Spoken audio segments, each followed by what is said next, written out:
নমস্কাৰ এটি বিশেষ বাতৰি লৈ নিউজৰ ষ্টুডিঅ'ত মই মুকেশ সিং যোৰহাটত নিবন্ধক স্বেচ্ছাসেৱক অনুষ্ঠানৰ দ্বাৰা সজাগতা সভা নিউজৰ এক বিশেষ প্ৰতিবেদন যোৰহাটত নিবন্ধক স্বেচ্ছাসেৱক অনুষ্ঠানৰ দ্বাৰা সজাগতা সভা উল্লেখযোগ্য যে যোৰহাটত প্লাষ্টিক বৰ্জন আৰু স্বচ্ছতাৰ ক্ষেত্ৰত এই সজাগতা সভা আয়োজন কৰা হয়।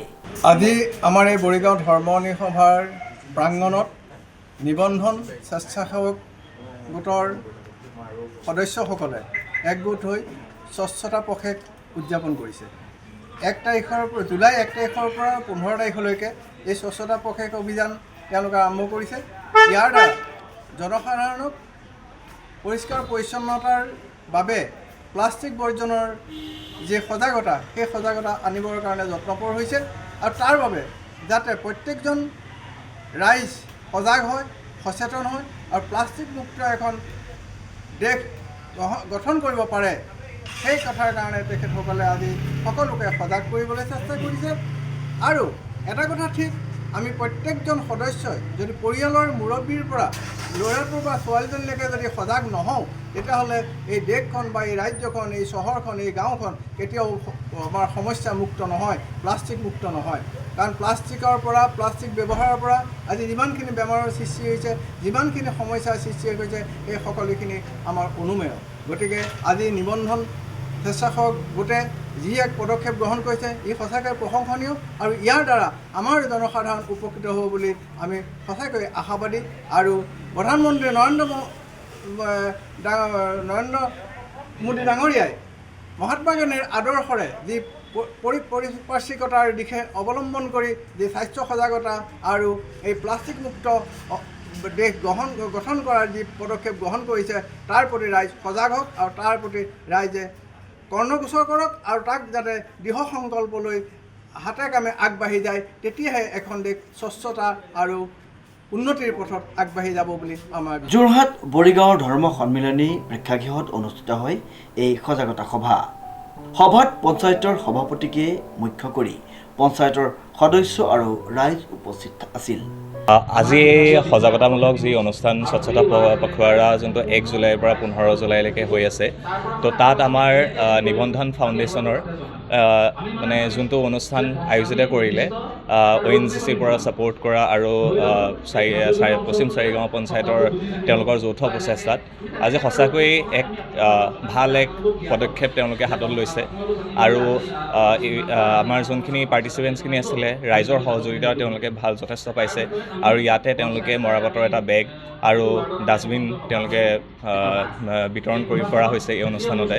তো তেওঁলোকৰ এই প্ৰচেষ্টাক মই সঁচাকৈ শলাগ লৈছোঁ আৰু আগন্তুক দিনতো তেওঁলোকে আৰু ভাল কাম কৰি যাব আৰু পঞ্চায়তৰ প্ৰচেষ্টাত আৰু আমাৰ জনস্বাস্থ্য কাৰিকৰী বিভাগৰ স্বচ্ছ ভাৰত মিছনৰ ফালৰ পৰাও তেওঁলোকক যি সহায় দৰকাৰ হ'ব আমি সেইখিনি সহায় কৰিবলৈ আমি আছোঁ।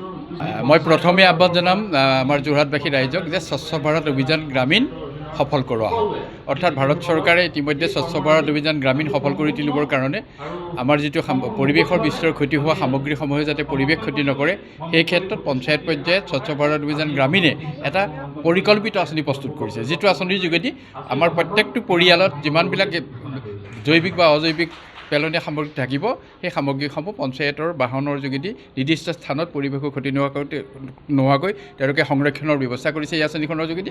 আৰু যিখিনি প্লাষ্টিকজাতীয় একক ব্যৱহাৰ্য প্লাষ্টিকজাতীয় সামগ্ৰী আছে সেই সামগ্ৰীসমূহ পুনৰ ব্যৱহাৰ কৰিবৰ কাৰণে ইতিমধ্যে চৰকাৰে বিজ্ঞানসন্মত কাৰ্যপ্ৰণালীৰে হাতত লৈছে। গতিকে পৰিৱেশ আৰু পৰিস্থিতিৰ প্ৰতি লক্ষ্য ৰাখি আমাৰ প্ৰত্যেকটো পৰিয়ালে যাতে আমাৰ পেলনীয়া সামগ্ৰীসমূহ য'তে ত'তে নেপেলাই ডাষ্টবিন ব্যৱহাৰ কৰক আৰু 4টা ৰঙৰ ডাষ্টবিন ব্যৱহাৰ কৰি আমাৰ প্ৰত্যেকটো পৰিয়ালে আপোনাৰ সামগ্ৰীসমূহৰ পৰা পুনৰ ব্যৱহাৰ কৰিব পৰা প্লাষ্টিকজাতীয় সামগ্ৰীৰ পৰা উৎপাদন কৰিব পৰা এটা পৰিৱেশ সৃষ্টি কৰক। ৰাইজ সজাগ হৈ থাকিলে আমি প্ৰত্যেকটো আঁচনিয়ে সফল কৰি তুলিবৰ কাৰণে আমি সুযোগ লাভ কৰিব পাৰিম। আজি সঁচাকৈ 34 নং নাও পঞ্চায়ত ৰাইজ আৰু 36 নং তথাপি বৰিগাঁও ধৰ্ম সন্মিলনী প্ৰাংগণত যি আমাৰ স্বচ্ছতা পখেকৰ কাৰ্যক্ৰমৰ এটা সজাগতা অনুষ্ঠান আয়োজন কৰিছোঁ, সঁচাকৈ ভাল লাগিছে। ৰাইজ সজাগ হৈছে আৰু এই ৰাইজক আকৌ এবাৰ আপোনালোকৰ চেনেলৰ মাধ্যমে মই এইটোৱে আহ্বান জনাওঁ যে যিমান পাৰে আমি পলিথিনৰ ব্যৱহাৰটো কম কৰোঁ আৰু সদায় ব্যৱহাৰযোগ্য সামগ্ৰী আমি ব্যৱহাৰ কৰোঁ। আমাৰ আছে, মন থাকিলে আমি কাম কৰিব পাৰোঁ। আৰু লগতে এটা অনুৰোধ জনাইছোঁ যে আমি বাটে পথে যেতিয়া যাওঁ, চিপছৰ পেকেটে খাওঁ, চকলেটে খাওঁ, আইচক্ৰীমে খাওঁ, আমি কি কৰোঁ, গাড়ীৰ পৰা আমি দেখোঁ দলিয়াই পেলাই থৈ যায় ৰাস্তাত। সেইটো খুব দুখ লাগে। সেইটো নকৰিব, আপোনালোকক অনুৰোধ জনাইছোঁ। সেইটো তেওঁলোকে গাড়ীখনতে ৰাখি উপযুক্ত স্থানত, কাৰণ আজি যোৰহাট পৌৰসভাই হওক বা বিভিন্ন বেচৰকাৰী অনুষ্ঠানেই হওক, তেওঁলোকে জেগাই জেগাই উপযুক্ত ডাষ্টবিন বনাই ৰাখিছে সেই বস্তুখিনি থ্ৰ' কৰিবলৈ। আৰু সেইখিনি বস্তু সফুট ব্যৱহাৰ হ'ব লাগে আৰু সেইখিনি আমিহে কৰিব পাৰিম। সেইকাৰণে আমি ৰাইজক আহ্বান জনাইছোঁ যে স্বস্থ হৈ থাকক, সুস্থ হৈ থাকক। ধন্যবাদ। সজাগতা সভাতেই নিবন্ধক স্বেচ্ছাসেৱক অনুষ্ঠানৰ তৰফৰ পৰা ডাষ্টবিন, বেলচা প্ৰদান কৰাৰ লগতে উপস্থিত থকা প্ৰত্যেকগৰাকী ব্যক্তিক একোটাকৈ মৰাপাটৰ ৰছীৰে তৈয়াৰী বেগ প্ৰদান কৰা হয়। ডিজিপ বৰাৰ ৰিপৰ্ট, নিউজ নাও।